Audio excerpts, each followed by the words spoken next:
Hello, everyone. Thank you so much for joining us today. My name is Sarah Schubert, and I'm the Tutoring Services Associate at Bespoke Education. I wanted to welcome you to today's webinar, which is centered around college admissions. We know that college admissions can be a very daunting topic, and our goal is, as always, to provide you sound, reasonable advice to help you approach this process in a positive and calm way. We also do believe that this can be a fantastic opportunity for self-reflection and self-exploration. We have some really amazing panelists today. I'm going to welcome them in just a moment, but first I wanted to give you a brief introduction to Bespoke Education to give you a sense of who we are and what we do. And now we're going to share our screen. So who are we? We are Bespoke Education. We are a full-service, one-stop shop educational services company. We have physical offices on the Upper East Side and on the Upper West Side. And in today's era of remote learning, we can work with students around the world, developing a full slate of personalized academic services. So what do we do? Well, first of all, we do tutoring. For the past 20 years, we've been refining our understanding of what makes good tutoring. Specifically, how can we best support our students and how can we train our tutors to be the best in the world at what they do? We work with students of all ages, starting in kindergarten up until the graduate level, and we're able to meet both online and in person. We also do college admissions counseling. Since today's webinar is centered around college admissions, this may be something you're interested in. We have several really terrific college counselors who work with our company. In fact, you're going to meet one this afternoon. And these college counselors can be really helpful at every stage of the process, whether you're just thinking about your list of schools, curating your profile, writing your college essays, or working on application strategy. And if you, like our college counselor who speaks today, may be interested in connecting with her or one of our other counselors, please feel free to reach out to us. I know I talked a little bit about webinars in the beginning. That's why we're all here today, obviously. We've been running these webinars for about 2 years now, and they do cover a variety of different topics. Feel free to check out our website where you'll find a compilation of webinars we've offered in the past. There are actually live YouTube links to them. And please feel free to add your name to our webinar mailing list. That way you'll be informed of future webinars. Bespoke Access is a really unique part of our company. Unlike other tutoring companies, we place a heavy emphasis on pro bono work. Access and equity in education is really at the heart of our mission. And through our partnerships with public schools, charter schools, and private schools, we are able to live out this mission by offering free and low-cost tutoring and classes to deserving students. We're really excited to keep growing this facet of our company. And last but certainly not least, we know test prep. We started off as a test prep company, helping students with all the various tests that come up in their lives, such as the high school admissions tests, college admissions tests, the graduate exams, even things like APs, ERBs, the Hunter test. Pretty much if there's a test on the horizon for your child, we have tutors who are really experienced in teaching it. We have administrators who've been guiding families through the process for years. So with that being said, if you have any questions about test prep, college counseling, essay writing, academic support, please give us a call. We will be posting our contact information in the chat. And you're also welcome to check it out on our website, and you can even fill out a contact form and someone will be in touch with you. If something interests you, or if you're not even sure where to start and don't even know what type of support you need, we have administrators who have years and years of experience of guiding families through this process. These initial calls are always free of charge, and we're happy to answer any questions you may have. Now, without further ado, I'd like to welcome our panelists, Sonia Hayden, Dan Cousins, and Jenny Davis. So I know I switched up the order that time, but Dan, Sonia, and Jenny, in that order, could you give us a brief introduction to your background and tell us what you're working on with students these days? Sure thing, Sarah, and thank you for the introduction. My name is Dan. I've been working here at Bespoke Education for a long time, since 2006. Started as a tutor. Now I'm doing more of what I call tutoring the tutors. I work hand in hand with tutors on hiring and training, really making sure that they benefit from what we have learned about what makes great tutoring. And towards that end, I'm really looking forward to today to continue to get to talk about it, talk about how we can really help our clients through this challenging time in the academic career. Excellent. Thank you, Dan. Hi, I'm Jenny Davis. I'm one of the college counselors here at Bespoke. I've been with Bespoke for about 9 years. Before that, I worked at a New York independent school as a college counselor and at another one outside of DC. But I began my career as a college admissions officer at the University of Chicago and then read for UT Austin when I was a graduate student there. And I work with families through all parts of the college process, from the first time somebody has a question in 9th grade, if a question or two comes up, all the way through. I just finished helping a lot of seniors figure out where to go once they had decisions back from colleges. And I work with some kids beyond that as they're trying to figure out how to transition successfully into college and think about how to really hit the ground running in their first semester and beyond. Awesome. Thanks, Jenny. And Sonia, we're glad you're back. You dropped for Yes, a sorry, second. my internet seemed to have dropped out and I got disconnected, but hopefully I'm back for good now. No Joys of problem. Zoom. But yes, hello, I'm Sonia, and I'm a college essay expert and tutoring associate at Bespoke. I've been with Bespoke for almost 3 years now. Previously, I worked at the Princeton University Writing Center for 3 years. And in addition to working with students based in the US on college applications, I also currently work with international students who are applying to universities in the US. And I think there was a question about what we're working on with students right now. Is that Yeah. great? So I am currently mainly working with a number of juniors who are just starting to do some maybe initial brainstorming for their college essays and thinking about their college lists and all of that good stuff. Yeah, and I'll turn it back over to Sarah. Thank you all so much for those introductions. We're thrilled to have you today. I'm going to hand it over to our panelists in just a moment, but first I just wanted to cover a few logistical items. In just a moment, we're going to launch a poll. You'll probably see it somewhere in your window. Please feel free to answer that poll and X out of it. Your answers are anonymous, but it really does help us tailor our messaging towards who's in attendance today. Please send questions as they come up, and we do welcome you to send them in real time. Even if somebody's talking, if something comes into your mind, just pass it on over. We do have both the chat and the Q&A available, but we would love it if everyone could use the Q&A because that way other attendees can see your question and it does make this feel like a real live discussion. And you can post your question anonymously if you'd wish. This webinar is being recorded. So after probably tomorrow or sometime in the next few days, we will send you a link to the recording with the passcode so you can view it at your own convenience. That way you don't have to worry about screenshotting, taking notes. If you miss something, it's totally fine because you can go back to it. And that also enables you to share the recording with anyone you think may benefit from this information, other students, families, parents, administrators, really anyone you have in mind. We are a word of mouth company. So if you like what you hear, please feel free to pass this information along, pass our contact information along, and we're always happy to share our expertise with really anyone who has questions or thoughts. So panelists, I'm going to allow you to take it away, and I'll see you at the end for questions and discussion. Thank you, Sarah. So let's share the screen again, just to get you guys started. As we like to say, we're going to talk about what we're going to say, and then we're going to talk about it. So what do we have planned for today?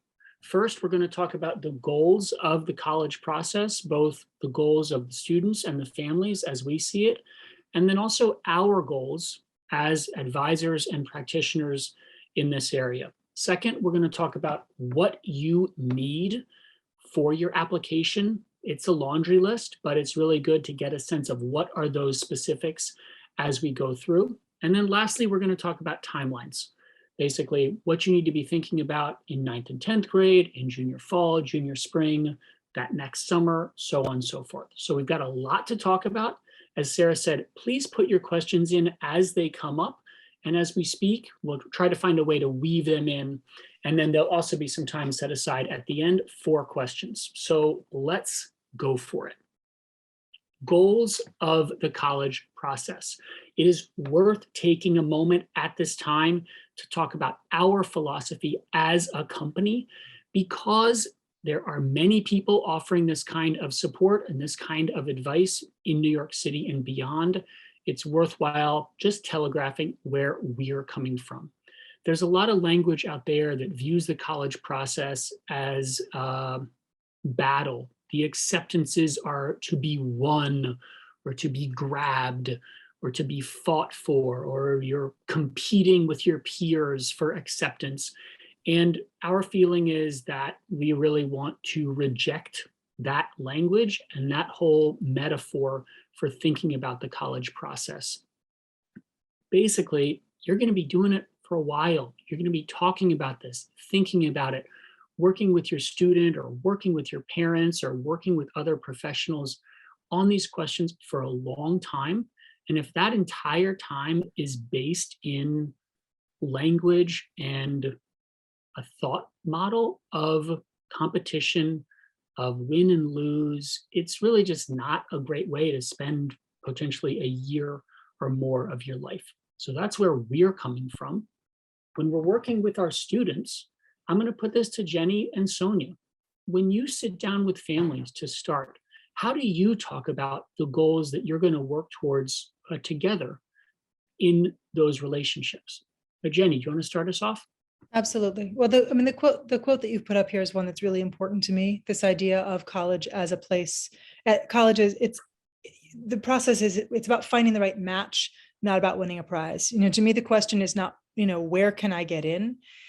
It is, what is the right kind of environment where I will be able to grow over the course of 4 years? Not just intellectually, although that's very important, not just socially, which I also think is very important, but emotionally, professionally, right? When you think about all of the things that you are hoping that 4 years in college will do for you, not every school is going to allow you to do those things the same way. You really need to think about who you have been as a student and a person, what kinds of environments have been the most comfortable and productive for you, and then think about how to find several schools that will allow you to move forward in a way that's really productive.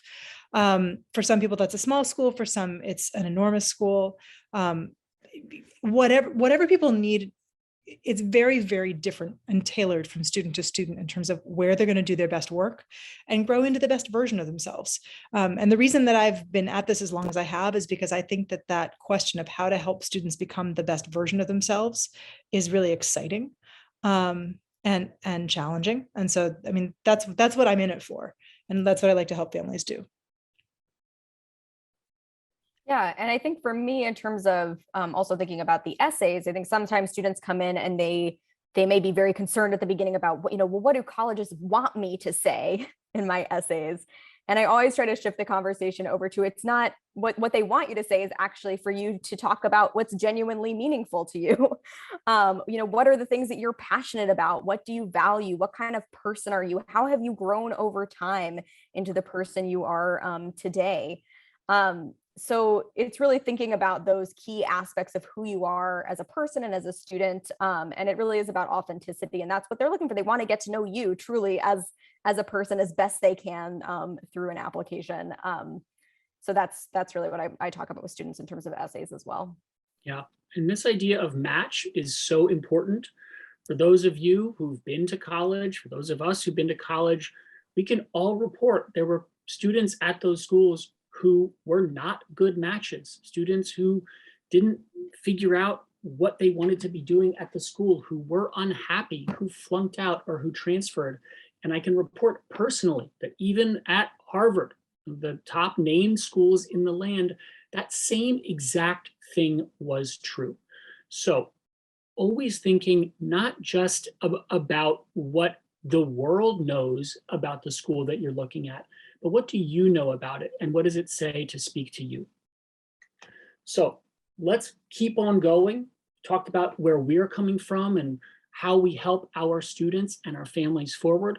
Let's talk about the specifics, the concrete stuff. What are the pieces of the puzzle, the things that you need to put on your list and the things that you are going to cross off your list and ultimately be done with and feel good about having accomplished this really big project. So in this list, we basically got bullet points. We're going to talk through each one.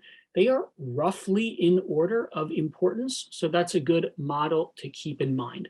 The first thing is the transcript, also put as your grades in school. So Jenny, can you take us and talk us through how this fits into the picture? Yes. So often I will have students come to me and say, what GPA do I need to get into school X? From the admissions side of it, what schools are looking at for the most part is not simply a number. Schools are looking at what courses have you taken within what's available to you at your school, and how have you done within those classes. So when we say transcript, we're not just talking about that GPA number. We are talking about every course you have taken in high school and how you have done in those courses.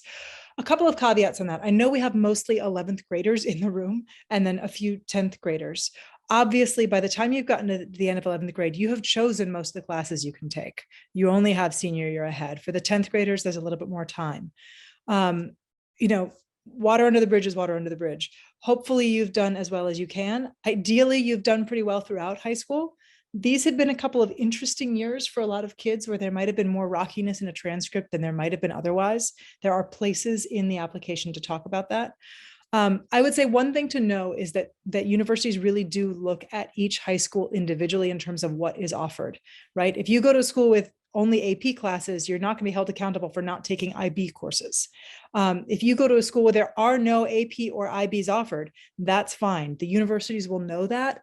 They are going to be looking at what have you chosen to take within what was available to you at your school. They're not going to compare, the apple from Stuyvesant to the orange at New Trier, which is in Winnetka, Chicago, outside of Chicago, right? They're two different environments. So they're looking to see, have you challenged yourself within the curriculum that is available to you? And then how have you done? Ideally, you've done well. That's the basics on transcripts, I think. Thank you. Anything to add? Sonia, do you have anything? The only small thing I would just add is that it's worth noting, I think Jenny mentioned this, that if there is for some reason a notable dip at some point through high school in a student's transcript, there is a place on the Common Application to discuss that, to put that in context. If, say, something happened in a student's family or personal life, or we've had all of these things outside of our control, obviously, that have happened over the past couple of years, and if that has had a significant impact, it's worth noting that there is a place to discuss that and put that in context on the Common App. Thank you.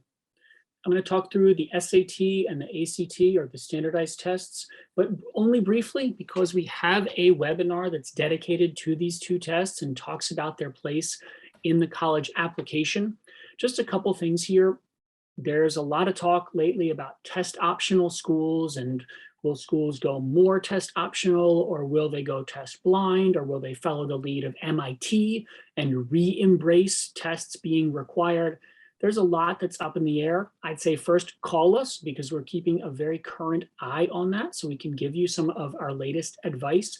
But it does seem like, from what we hear, the tests and test scores are still a pretty significant part of the picture for admissions to the schools. For schools that are test optional, the majority of people applying to them do submit scores. And from what we've gathered by research, it seems like the majority of students who are accepted at these schools are ones who have submitted scores. A good takeaway is, if your score can be of a piece with the picture of yourself that you're presenting in your application. If you're a straight A student at a difficult school, you should probably have pretty good test scores to match that. And everything kind of scales downward from there. So that's something to keep in mind as we go, but really can't recommend the webinar highly enough. Sonia, please take us through the personal statements. Sure. So the main essay that a student will write for most schools is a 650-word personal statement. Again, this is an initial chance for schools to get that sense of who you are, what you value, what you're passionate about, some key aspect of who you are, and or like how you've grown over time in some key area of your life. It's worth noting that the personal statement, while that is the main essay for most schools, in addition to that, there are supplementary essays that most schools will ask for, but these vary widely depending on the schools you're applying to. So that's also why the college list is important, because that's going to help you to then determine what are the supplementary essays you need to write based on those requirements. Some schools ask for a number of supplementary essays of varying lengths. Other schools may simply ask for one. This might typically be what we call a why school essay. Why do you want to come to Northwestern? And that would be a time when you go do research on that school and really try to identify what are the opportunities that school offers that really match my interests and things I'm curious about, and then talk about why that school is going to be such a great match for you and a place for you to grow and learn in different directions during college. But again, it sort of varies widely based on the schools. You do have to research that on a school by school basis. General things about the essay process. It's worth noting that the personal statement is kind of a unique form of writing that most students have not had a lot of experience doing before. So it is really worth leaving a lot of time to go through multiple drafts of your personal statement as well as the supplementary essays. But we usually work on the personal statement first. It's kind of the biggest first one, and it's really important.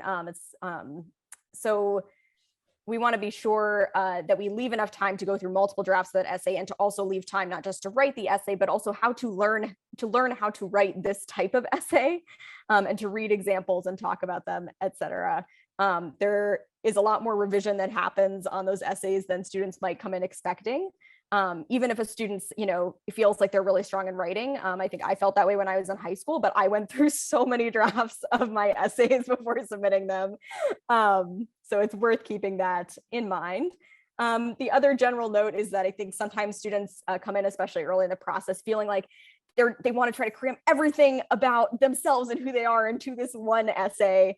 And it's just worth saying, unfortunately, you'll never be able to cover everything about every aspect of who you are in a college application, but these essays really are an opportunity to share some different key sides of yourself and your experiences.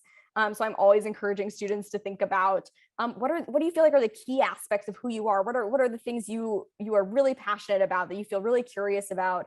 What are the things that you feel like are core values that you hold, things that your application would really feel incomplete without? Like, if I didn't have this, they really wouldn't know, something fundamental about who I am. Yeah, so that's, I think, the primer on the essays. There you go. Thank you, I just- Sonia. I want to just jump in for 1 second. Yeah. I would say if there is one place to maybe look to get some help as a family, whether it is coming from a terrific English teacher at school, or a great, college counselor, guidance counselor at school, or, one of our tutors, I do think that this is one place where it is very helpful for students to get some support that is not from mom and dad. What I have seen and again is that it can really get fraught and sticky when parents who have so many thoughts about what makes their student unique and wonderful and special, when they try to help through that essay, it can make it tough on the parent student relationship, and it can also make it tough on the student themselves to really help them to get out of their own way and tell their own story. So I do think it's one place, if there's any place to get some extra support that is not coming from inside the family, I do think it's there. Absolutely. And there are many different ways that support can look. Yeah. I want to point you all in the direction of our webinar on this very topic. We just did an updated version of it last month, and that's available on our website. And sneak peek, we have another college essay webinar coming up next month, which is going to be really neat because it's a different kind of take. It's a workshop style conversation between Gary and Sam, two of our college essay experts, kind of representing what it looks like to workshop an essay and to move it from a draft version towards a more complete, a deeper, and a richer essay that you might be submitting on an application. So I really recommend that very highly. Please, as we said at the beginning, subscribe for those going forward. The next pieces of the puzzle. What else do you need? You need letters of recommendation. You need to think about your activities and honors and how you're going to present them. And you've got to think about your resume. So to talk about letters of recommendation, Jenny, you have written many. You have read more. Yep. Please tell us about the role that these play. I've written and read so many. I love the letters of recommendation because they're a chance. I mean, your essay is the chance for you to speak directly to the admissions committee, but the letters of recommendation are a chance for people who ideally know you pretty well and maybe know you better than you think they do, to write on your behalf. And I always loved writing these as a high school guidance counselor, because they were just my chance to really reflect on what made a student so awesome and to be their cheerleader. So the typical college application in the United States, some don't ask for any, some only ask for one, but I would say you usually want to be prepared with 3. One of those is going to be from the guidance counselor or college counselor at your school. And then 2 are going to be from teachers that you have had. The rule of thumb for teachers' letters of recommendation is that you usually want to ask teachers who've had you in the junior and or senior year. They could have had you earlier, but ideally it's somebody who's had you junior and or senior year. And you want it to be somebody who has either had you in core academic subjects, so math, science, English, history, or you want it to be somebody who has taught you in a subject that not just that you love, but that you are probably going to study at the university level. So if I have a student who is going into theater, or if I have a student who is planning to be a Chinese literature major, by all means, in that case, to have somebody who is a theater teacher or a Chinese teacher write on your behalf would make a lot of sense. But usually you're going for those core academic subjects. Teachers are writing not just to say, hey, this is a B+ student. They're really trying to capture what kind of a member of the classroom community you are. So it's, Greg is a B+ student who is really pretty quiet most of the time, but every time I turn around, somebody's asking him a question and he is helping his peers to figure something out in class. Or, Sarah's a B+ student who, man, she came in not knowing this material well, having some holes from last year. And I have seen her, in my office all the time working to fill those holes and then surpass herself. And I really see a strong, path forward for her. So they're looking at just what's the attitude you bring to the classroom, what kind of energy do you bring, or, what kind of curiosity do you bring, and speaking to that. If again, I know we have a lot of juniors in here. If you're looking at the teachers you've had this year saying, oh gosh, I don't know that somebody knows me that well, you still have a few weeks. You would be surprised. Teachers love to write these for the most part, and they love to really think about how to help you. So if you've got a teacher that you really like and you're a little nervous about asking, ask. If a teacher doesn't feel like they can write for you, they will say so. Then there's the letter from the guidance counselor or the college counselor, depending on how your school is set up. If you go to a small school, those are going to be very in-depth letters that really, really are painting a picture of who you are in the wider school community, talking about all 4 years of school, really giving deep context into who you've been over the course of the 4 years, getting very personal. If you go to a much larger school, admittedly, those letters will not be as personal because they will not have had a chance to get to know you as well. But colleges and universities understand that the bigger the school, usually the less personal that letter from the college counselor can be. It's not like you lose points for that, right? They understand that, again, you're working within limitations and the strengths of what your particular school and school system are. One thing you may have been asked to do or may still get asked to do is fill out kind of a brag sheet, either students or parents. Take that seriously, write it carefully. It's going to be your job as much as you can to help your guidance counselor know pieces of your profile that they might not know otherwise. So this is not the time to hold back on, actually, through all of sophomore year, my mom was really sick, right? You want the guidance counselor to know those things so they can help to put you and your 4 years of high school into context. Thanks, Jenny. Sonia, do you want to speak just briefly about the idea of an additional letter of recommendation? Sure. Yeah. Sometimes families will ask about this because often there is an option where you could submit an additional letter should you choose to do so. And sometimes the question is, is more better? And usually the answer is no. So you really want to be careful about this question of whether to submit an additional letter, because any additional letter that simply reiterates the same things that have already been said in those 3 other letters is likely to just dilute your application and leave your application reader with less time to go and really carefully consider the rest of the application. So if the only case in which you would want to submit this additional letter is if it is really going to speak to something different and more nuanced, detailed, personal than these other letters have been able to. So for example, I will say for me, when I was applying to colleges, I ultimately did decide to submit one more letter. That was only because I actually had this theater teacher who I started working with in middle school, though I think I knew her from before because I'd been in a production that she had directed. And I knew her over many years. So she was my teacher then in middle school, and then in high school, I did actually an independent study where I went back to the school where she taught and helped her assistant directed a production she was doing with middle school students. And I just maintained this wonderful close relationship with her over the span of many years. I'm still a friend of mine. We keep in touch.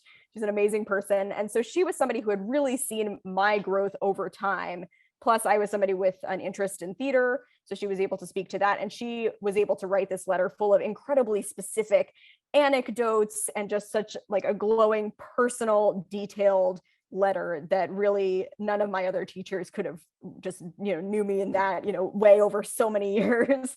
So that was really the ideal case of if you were ever going to submit that additional letter, it should really be something like that. And otherwise, it is generally better not to. And just a side note here, it's not always right to choose the teachers who have seen you just be the best student, straight A's, whatever, full stop. Sometimes a more interesting and a more compelling story and a teacher who cares about you more might be the teacher who saw you improve from a C+ student to a B+ student. That's a big change, and they're going to be able to talk about that. So think broadly when you're thinking about who might be the right teacher to recommend for you. Sonia, there are 10 spots for activities and honors, so we've got to use them wisely. Please talk us through some of your advice on this. Sure. So when you're thinking about which activities to be listing in those 10 spots on the Common App, you really want to be thinking about which activities have been the most important to you, the ones you have really invested in, that have really, where you've really gotten into them because you're really you're curious about whatever the topic is of the club or activity, you're passionate about it. Perhaps you've held a leadership role in that group.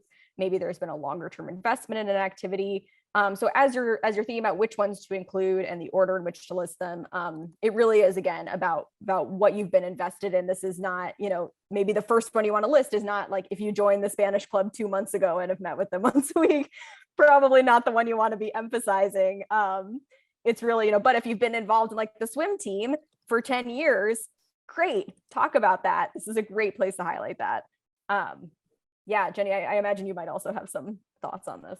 Yeah, I mean, this is one of those places where you really can help to shape how an admissions officer is looking at things, only because I will admit this, having been one, we're all speed readers. You have to read pretty quickly to get through as many applications as you're supposed to in a given day. I mean, my minimum when I was at Chicago was 40, and that was the absolute baseline. So you have to read fast, and you tend to pay the most attention to whatever's at the top.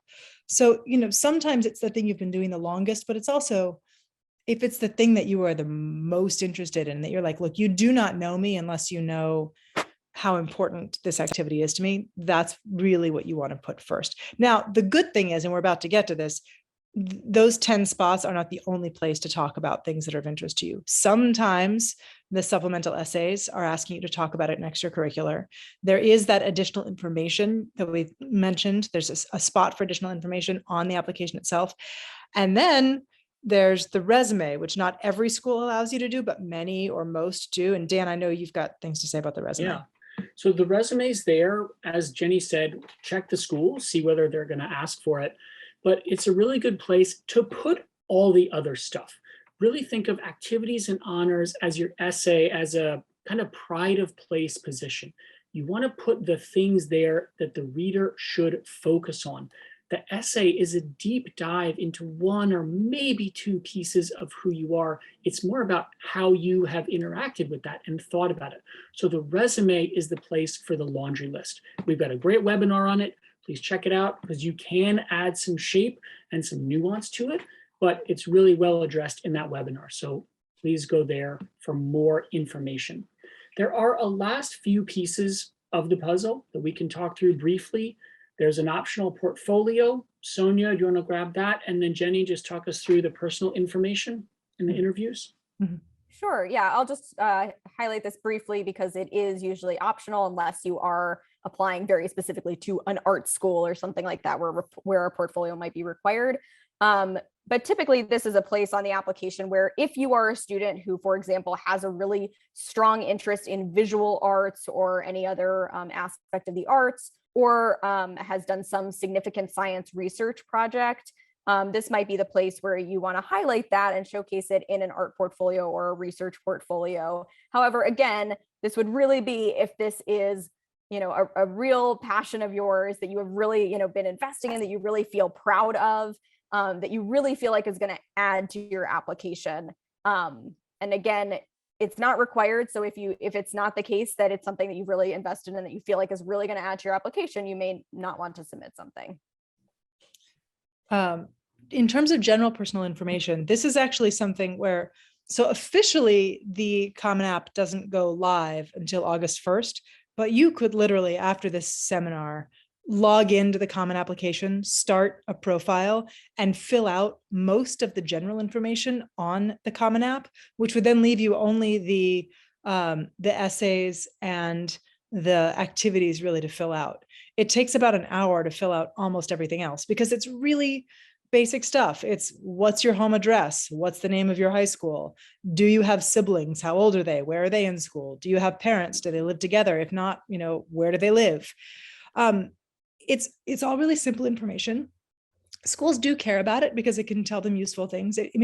Even things like, oh, this student lives 2 hours from the school that they attend and must be doing that commute every day. That's interesting to know, right? Or, ooh, parents live on opposite sides of the country. I wonder if that's challenging. What's that story? So it can fill in things that might not come up some other way that can sometimes be helpful for colleges to know and that they like to have. Some of it's just for administrative and filing purposes, but it's basic information, things like, have you done any military service? You will know the answers to almost all of these right off the bat. The additional information we've talked about, that's basically this lovely catch-all where it's like, if there is something that you have not gotten a chance to discuss somewhere else, but it's worth mentioning, that's what the additional information is there for. I talk to students all the time about, well, is this something that's worth putting in there or not, or how to phrase it? But it's like an extra space for you to use as you need to. Don't use it if you don't have to. Again, admissions officers are reading fast and they're busy. You don't want to dilute anything, but if there's something that needs to get said, that's a place it can be said. Interviews. Okay, so not every school offers an interview and not every school recommends an interview.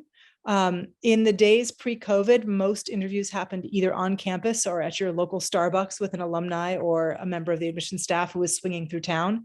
Now, lots of them are happening over Zoom. And more, we've actually seen some schools move to something where instead of an interview, they allow you to upload a 3-minute video where you're answering some questions. It will be up to you as you narrow your list of schools to figure out which schools require interviews or recommend them and which do not, and whether the interview is something that you'll do before you apply at that school or ask for before you apply, or whether it's something you ask for after you apply.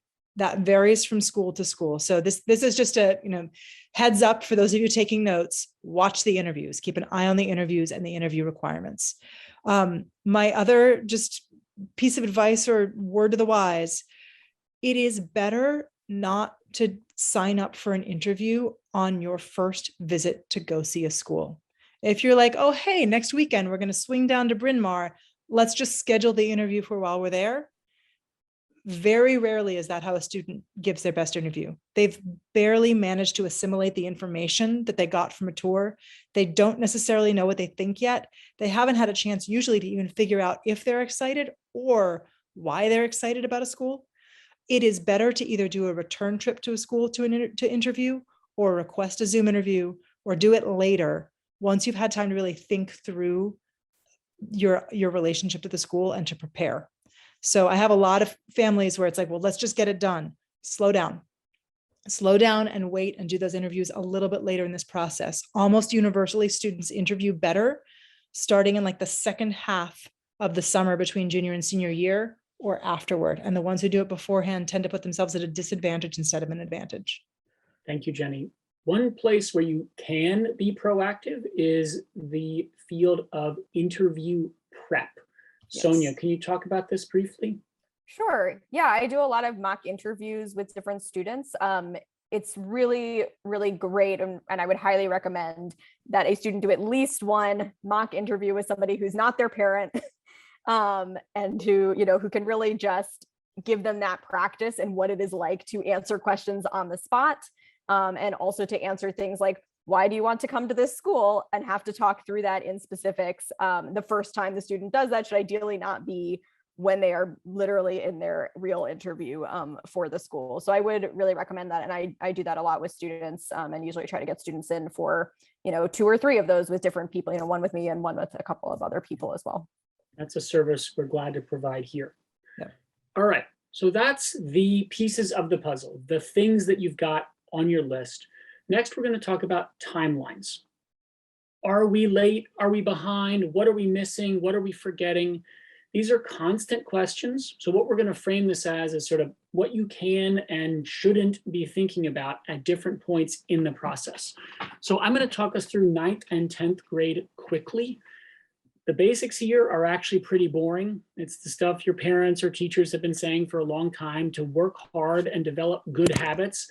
But we can actually get a little more specific there by saying that the topics you're going to need to be good at on the SAT and ACT and in putting together your college application are, guess what? Reading, writing, and math. It's those same things that have been the pillars since the very beginning.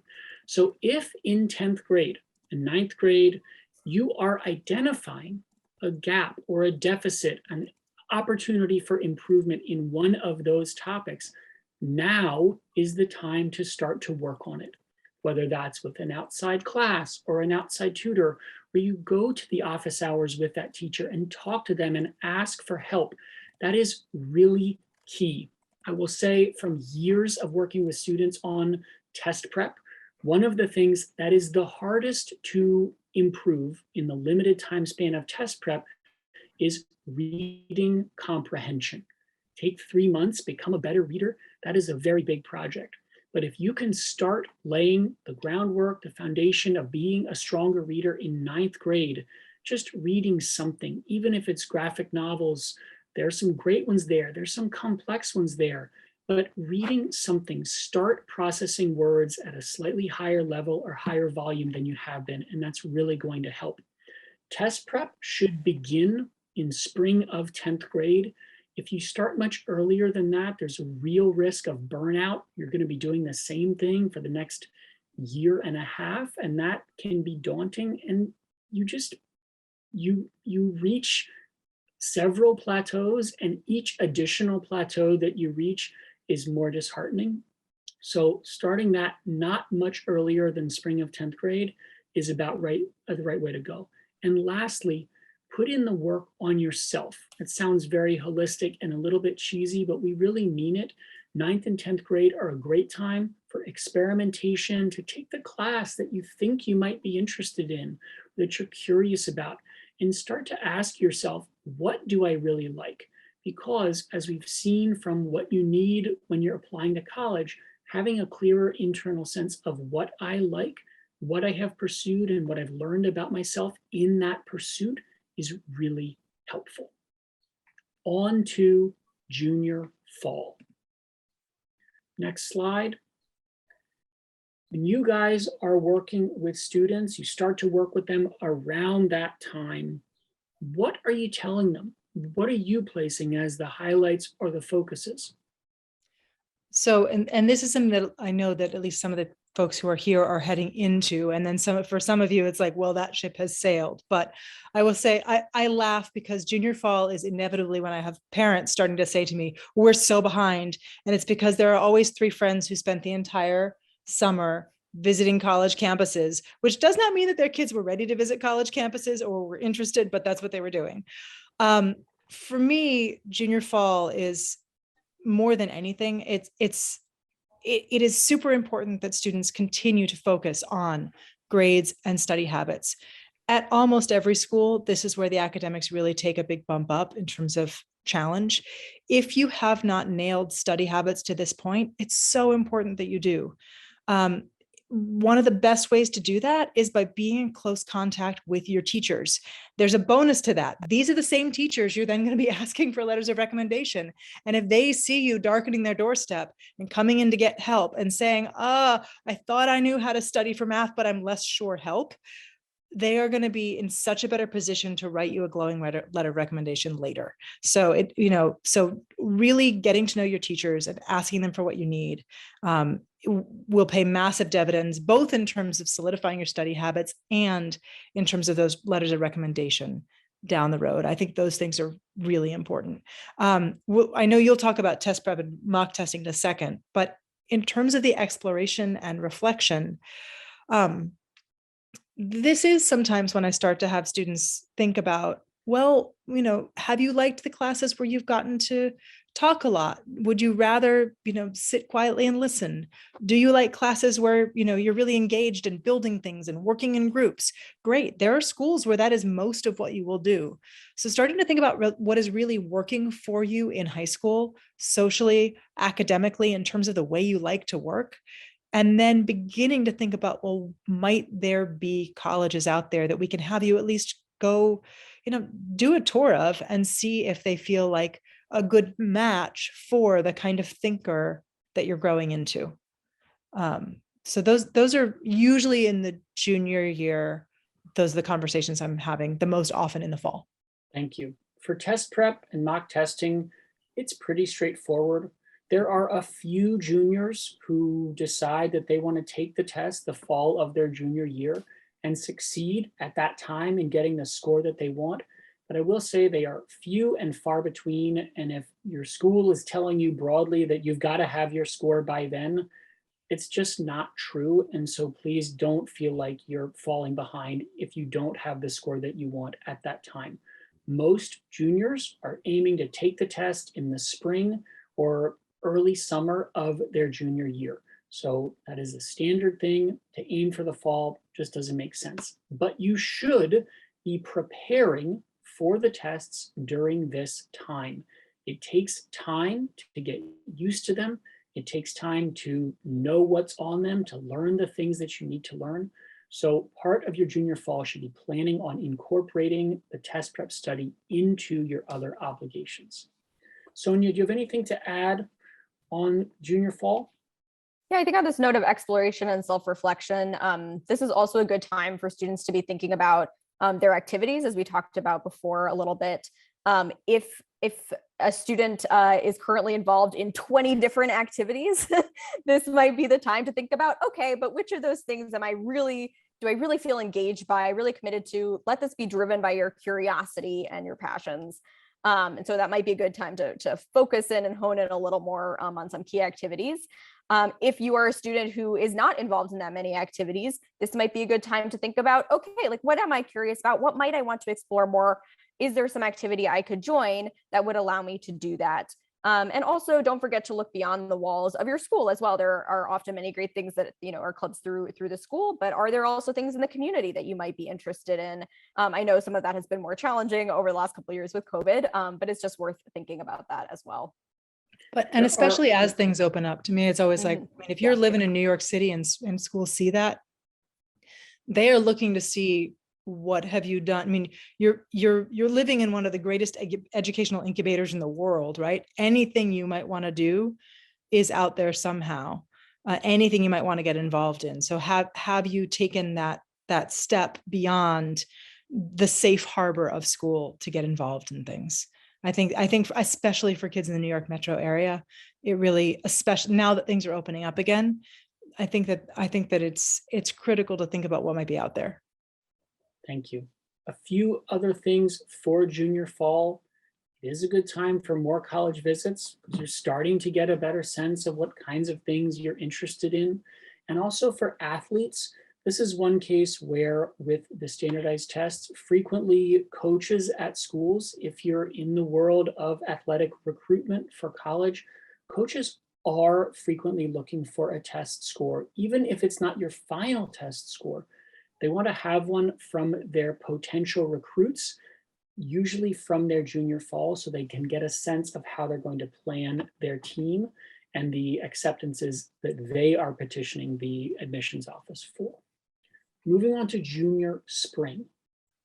This is rightfully so considered to be one of the busier or more challenging pieces of your high school experience. And those of you who are juniors or are parents of juniors can probably speak to this. Part of the challenge is because you are also expected to be handling or at least thinking about some of these other things and making progress there. So we will say, whether this is reassurance, hopefully it is, that even with everything else going on, the academics are still the most important because grades at this time, as we said at the beginning, the transcript matters most.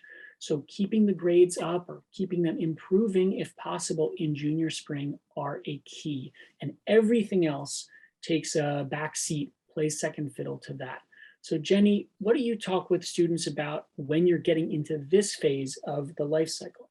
I will say that at this time of year, oftentimes I will turn to families and say, students, I don't want to hear from you much. If parents, if you have questions, if you're trying to plan college visits, if things are coming up with a list, yes, please come and talk to me. Let your students focus on academics. When I am meeting with students, it's usually the first question I will always ask is, how are classes going? Where are you with prep for things that you need to do? Do you have time for this meeting? Or is your time better spent elsewhere? So when I am talking with students, a lot of times it is on that kind of just planning and management of their calendar to make sure that they're putting in the time and energy that they need to do the things that they're already doing. When we're talking about, but that said, spring break, President's Day weekend behind us now, but those were, great time for college visits. And a lot of times I'm working with families to take whatever information they've gleaned from those visits to then prioritize what colleges students will be looking at over the course of the summer. Once school is out, once their academics for the junior year are behind them, we might be starting to say, all right, you fell in love with 3 or 4 reach schools. Let's try to find you those safeties to go look at that are something like those reach schools. Where are there holes in your list? What haven't you looked at yet? So I'll be doing a lot of that to really try to make sure that as we're heading into the summer, we're thinking not just toward falling in love with one school or 2, but really putting together a responsible list that balances, schools that are harder to get into and more selective with schools that are easier to get into, but that we still think are really going to be great matches for a student. So that's the absolute priority. And then with essays, sometimes students have started to work on those in school. Sometimes, as Sonia said, there's some brainstorming starting to happen. If anything, you're barely gearing up, knowing that summer is when the essays are really going to hit. Let's segue to the summer, just because we're trying to move along here. Sonia, do you want to talk about the role of essays in the summer? And then Jenny, can you handle the Common App stuff? Sure. Yes. So as Jenny just alluded to, the summer is the greatest time to be writing essays. This is the time. We've almost made it there. So for all of those parents of juniors or juniors out there, you're about to launch into essay writing season. So please, as you're planning your summer, also be sure that there is going to be time for that you're allocating and planning for there to be time for that. Part of the reason we really emphasize writing essays in the summer is that as soon as students go back to the fall of their senior year, they're suddenly going to have all of their classes and all of their extracurriculars again. And then you're trying to work on essays on top of all of that. And that can be very overwhelming. And particularly since, as we'll also maybe touch on, early decision deadlines tend to be November 1st. So you might even have some schools you're trying to apply to by November 1st. It comes up very fast once you're back in the fall. So really, I would say emphasize trying to write essays over the summer as much as possible. And again, keeping in mind that students do often have to go through multiple drafts of their essays. So it is really worth spending some time on this and doing that over the summer. Thank you. Sorry, we're going to go one slide back for Jenny to talk about the Common App. But I'm going to jump into one of those other things too. So what is the Common Application? The Common Application is one application for most, not all, but most schools. Back in the dark ages, when I was applying to school, you actually had to fill out a separate application for each school you wanted to apply to. Then the colleges got together and they said, we want more applicants. Let's make this easier on students. So they've come up with one application. I mentioned it earlier. It officially goes live on August 1st, but you can start filling it out now and the information will roll over. Where it's all those general questions about your, biography. You just fill that stuff out once. You just put your activities in once. You write one essay, personal statement that goes to all of the schools that accept the Common Application. And then you indicate on the Common Application where else you plan to apply, which brings up small supplemental areas for each of those schools where they get a chance to ask you some individualized questions, including any separate essay questions. The Common App is, from the student's perspective, for the most part, I would say the Common App is a godsend. It makes it so much less work. It also has tended to encourage people to apply to maybe more schools than are necessary, which can drive up the kind of, we don't like the military terms, but the arms race of kids applying to more schools than really makes sense. Not every school accepts the Common App. California has a separate application. Texas has a separate application. Georgetown has a separate application. So there are exceptions. However, the vast majority of US schools use the Common Application. Some also use something called the Coalition Application. Same idea. QuestBridge, same idea. But it makes your life a lot easier. I think that's all for that. And then there was something about the early action, early decision, if we want to get into that. Yeah, I think we have a couple of minutes just to talk through senior fall. Yep. So yes, grades and extracurriculars, keep those in mind. Finishing up the essays. Some students are sometimes taking the test for a last time, their senior fall, to try to get that last score push that they're looking for. But we want to talk through just some of the specifics here. I know a big question for those unfamiliar with it is the sort of early application, early decision, early action, and then regular. So Jenny, can you just talk us through a brief outline of the calendar of the fall? Yeah, it's gotten more complicated in the last few years. In general, like I said, most applications come open and available to you sometime over the summer, whether that's August 1st for the Common App or even earlier for some of the other ones. For the most part, the first deadline you see is October 15th or November 1st. Those are for early applications. There are two kinds of early applications. There are early decision applications. Those are binding. If you apply to a school that is early decision, you are essentially saying, I promise to go if I'm admitted. It's the marriage offer till death do us part. If you apply to a school early action, it simply means that you have filled out the application early and are submitting it early, and usually will hear back earlier than you might to other schools. Then we have the regular applications, which are due usually around January 1st, which is just the other schools you're applying to. And it is often possible to apply to one school early decision, other schools early action. You can sometimes then, some schools will have something called early decision 2. If, for example, you applied to Emory early decision and were not admitted early, you could then turn around and apply to Vanderbilt early decision 2. And again, it would be binding. So if you were to get in, you'd be going. That helps colleges because they can sort of lock in their class a little bit sooner. It helps you because there's usually an advantage to applying ED to a place. ED only helps you if you really want to go though. So, but there are ways to kind of look at your list. Once you know what your schools are, you can look at which of your schools offer early decision or early decision 2 or early action. And that's when you can sit down and figure out, okay, which of these applications am I going to work on first? strategically, how can I maximize my chances of getting into my favorite schools on this list based on who offers early decision to early action, or regular action applications. Is rolling admissions, is that binding or that's a strictly? Rolling is not binding. Rolling is the sooner you give us your application, the sooner we'll give you an answer. So, you could apply to school rolling and hear 3 days later or 3 months later. It just depends on, they'll kind of hang on to it. And once they've made a decision, they will let you know.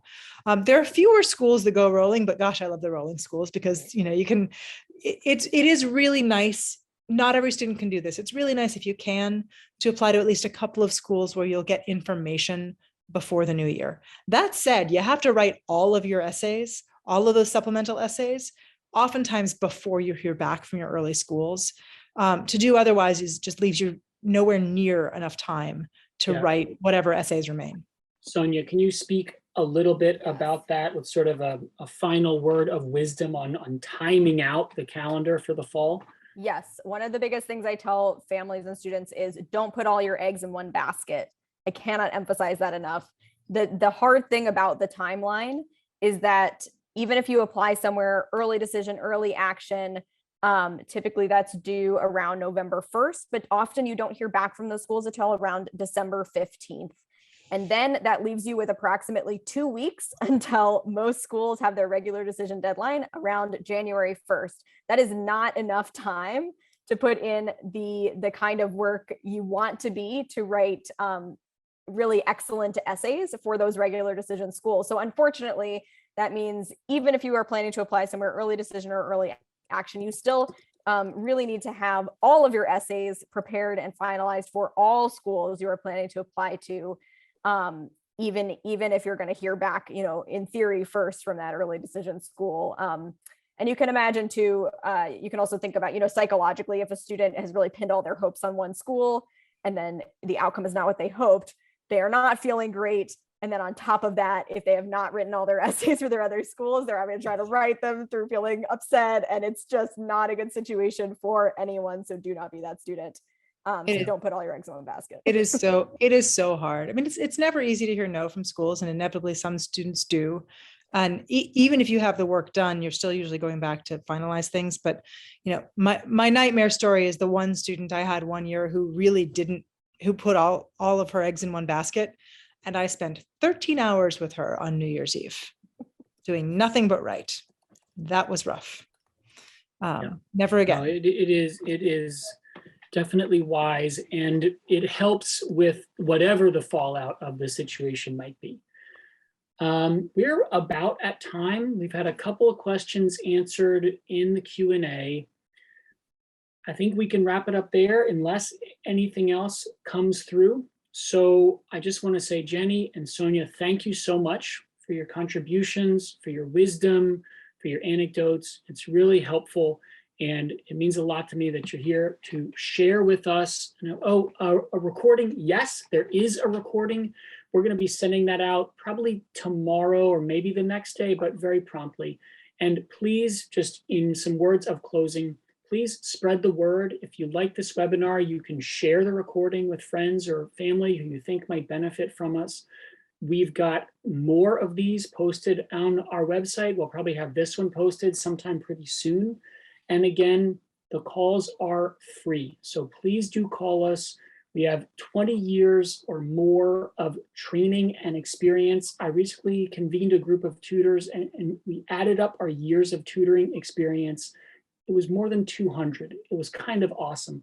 So please do call. We've got a lot of good advice to share, and we really look forward to speaking with you. Thank you for joining us today.